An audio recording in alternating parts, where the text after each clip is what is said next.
Pamalay nga murag nagfiesta, tinuod ka na mga kapuso. Kung asa ug sikin sa ang engaged couple, ato kining sayran pinaagi ni ining report.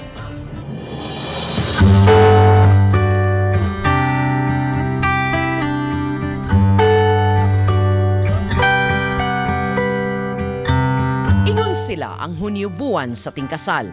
Diba nindot paminawon ang linya nga June bride alang sa mga babay nga nangandoy gyud ni ini. Apan ani ay managhinigugmaay nga sa miaging buwan pa lang sa Mayo, tamis pa sa asukar ang pagsilyo sa ilang gugma. Wa pay buwan, human gipayes ni Jethro Secretaria si Mayan Sermon ni sunod usab dayon ang bongga nga pamalay.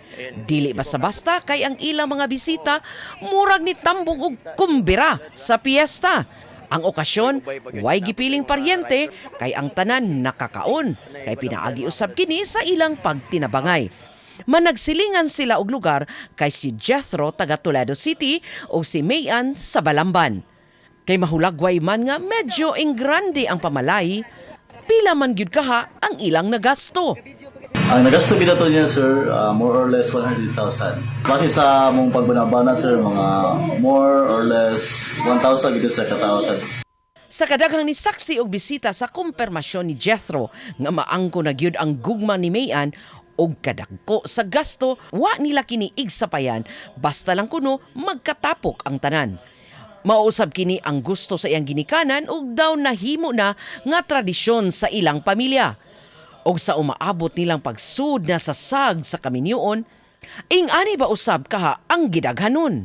Ang yung tentative nga plan is May next year. And dili na necessary nga mag-expect sila og mas bongga, sir, kay wala na mo gibuhat isip nga magpahambog or unsa. Ang mo lang gusto nga mapakaon na mo ang tanan. Bisan kun good vibes o inspirasyon man ang hatod nilang Jethro ug Mayan, adunay mga gingong bitter.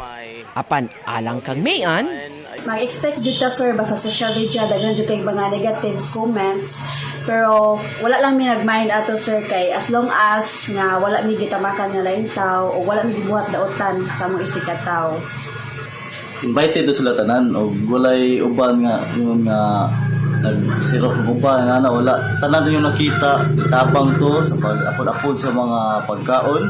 sa mga naghuna-huna na nga magminyo, pamalay una. O ba ni Clans Gabutin, Chela Valiena, Palitang Bistak.